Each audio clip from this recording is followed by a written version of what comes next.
Alright, okay. My name's Arthur Clark. Arthur Robert Clark II. Um, I'm not related to Arthur C. Clarke that I know of. I do like his books, Space Odyssey 2001 and the 2010 sequel was pretty good. But I want to give you an introduction about myself. I'm a military brat. I'm a junior. My dad's name is Arthur Clark too. And in fact, his father he never met. My grandfather's name is James Webb, which that name is out there a lot lately with that James Webb telescope that was launched off Christmas Day 2021. But I'm doing a lot of research. I mean, he hated him for a long time, so he didn't even want to look for him. But I'm intrigued. I want to look for him.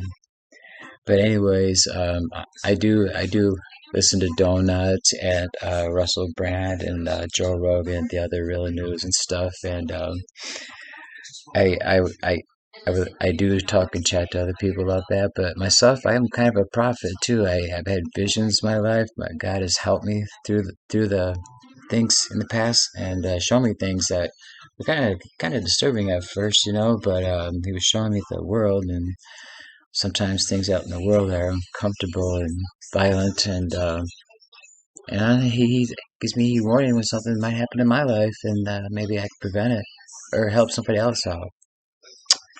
Like a good example is in 1984 through 85, I was going through a cleanse, and I wasn't smoking, I wasn't drinking, I was clear-minded, but I would at night I would actually leave my body. I had astral projecting. I could look up, and I would see myself looking down at my body, and my body's right there. And then I would look, and then I was in a dorm, and I seen my friends actually playing cards and everything. And then I come back in my body, and then I actually tell my friends, I say, hey, I seen you playing cards there, and I actually told them what was in his hand, and that kind of spooked them out. They thought I was kind of witchy or whatever, but it wasn't that big of a deal, really. But that's when I knew I could add astral projection. I think I actually did it a few times before, but I just really didn't understand it. So I had a lot of trauma stuff in my dreams and sleeping when I was younger too, and that was Alice in Wonderland syndrome. I'll talk about that in another episode. But at that time, I would have visions like of tornadoes, a lot of tornadoes, and they were strong, and people they were rebuilding and they needed help. And just what happened in the Midwest, a couple years later, that we got hit with a lot of tornadoes.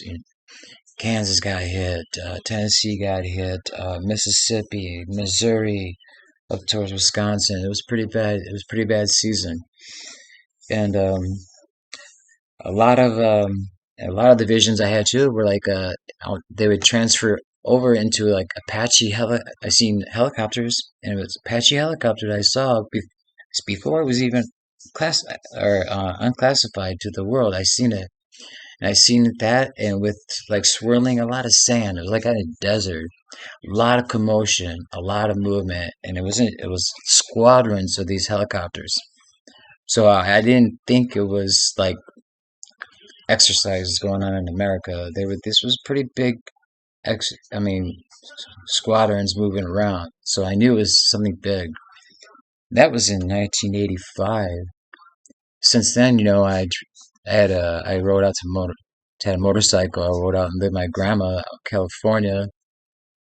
Uh, Visited with my cousins and stuff. Came back home to Wisconsin, and home is Janesville, Wisconsin. And by the time I got home, and I had met my wife in Iowa, working at Meatpack, and fell in love, and she had a kid. And when 1990 came around, at 89, I knew with the Desert Shield building up, that was a trigger. I was like, whoa, that's what I was dreaming about. And then when Desert Storm came out, that's the attacks going into Kuwait, and then northern Iraq. My brother was actually stationed in border of Turkey and Iraq. He was in the Air Force, just got in, and that was one of his first missions. He was working on F-16s. He's one of the best in the world. And but yeah, and that happened. I mean, I seen that 5 years before it happened. So then I started realizing, and a few things happened before that too that I could explain. And then I mean, like a year after that, I was visiting with my sister down in Oklahoma City. Sherry Finnegan is her name now, and she was with her first husband, Richard Mullen, and I was staying with him. And one night I'm falling asleep, and I, I'm dreaming, and I have this dream of I see Ronald Reagan on TV, a box, and it seemed very important. I mean, usually I don't dream something like that, so if it happens, it's pretty important. And then the next day, I told my sister about it. She's really passive, funny girl. She just really didn't take too much into it, but she listened to me. But then a week later, it happened. I mean, a week later, Ronald Reagan's coming on TV talking about the Iran Contra affair, and well, we all know what happened there. We all know that was a bunch of bullshit. That was money funneled from the Iranians into the Contra people down in Nicaragua and Guatemala and Central America. It was all corrupted, and that's probably why I had the dream. God's just telling me, look, something bad's happening. I'm gonna expose it. That's how it usually goes with me. But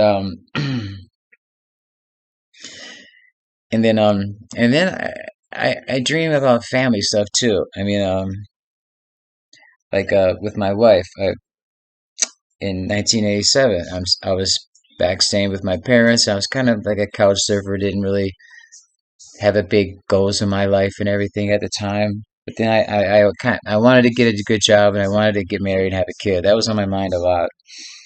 And then sleeping downstairs in my dad's house, and I come upstairs and I had a dream, and I told my dad, I said, Dad, this woman, this blonde woman, is really gonna influence me, really be part of my life. I seen her with, and there's these three blonde kids, and just a big deal. Of course, my dad's shaving. He's gonna go to work at General Motors. He's like, yeah, okay, okay, you and your dreams. And then blows me off. But next year, I went out and left with the family to go out to Iowa because there wasn't much work in Wisconsin, and I was kind of getting into too much trouble with my friends. Needed to get away. So I went out to Storm Lake, Iowa, worked at IBP, and ran into this girl, Linda, and she was from exactly the same town I left in Janesville, Orfordville, on the small town Janesville. But it was really ironic. Good friends and everything. We laughed and hit it off, and sure enough, we got married. And I was like, that's that dream. I brought her home and introduced my mom and dad, the family, and I said, Dad, look, I told you, man. I told you I was going to meet a woman and everything. And sure enough, my dad's like, yeah, yeah, that's cool. He knows. Yeah, my family, after a while, they started absorbing what I could do and stuff. But even in '89, yeah, in '89, so I saw my wife have a baby, and sure enough, I knew I was going to have a son, and we were trying to have a son for 2 years, and at first we used protection and everything. We wanted to do the right thing and know going on in our head and have a plan for our future. And so when we started falling in love more with each other, we knew we wanted to stay with each other forever. Um, we tried to have a baby, and damn, I didn't think I was going to have a baby. 2 years and waited.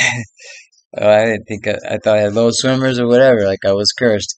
But sure enough, man, when she said that she was pregnant, I was so happy. And there's little complications during the pregnancy and the birth, but sure enough, he came out, and he was a boy, and he's a great blessing. Yeah, Arthur R. Clarke the Third. Yeah, but he's great. My family's very strong, and I guess that leads me to this: that I give my family advice all the time, and I give my friends advice all the time, and now I want to get together and through all this COVID pandemic stuff and the lockdown, I think we should all get together and talk about what we should do with our future, especially what's going on in BC and everything, and the vaccine mandates and everything like that. I'm not for the mandates. If you want to get a vaccine, that's fine. But to me, that vaccine is not really very efficient and everything, and I'm definitely against the mandates and trying to learn more about it. I know the judges went down on it today, providing for the companies that are privates and everything, but I know some companies are really pushing it down some people's throats. So I guess we'll see what happens.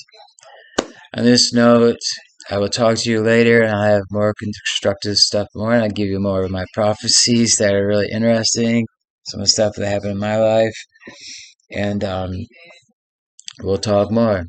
And God bless America.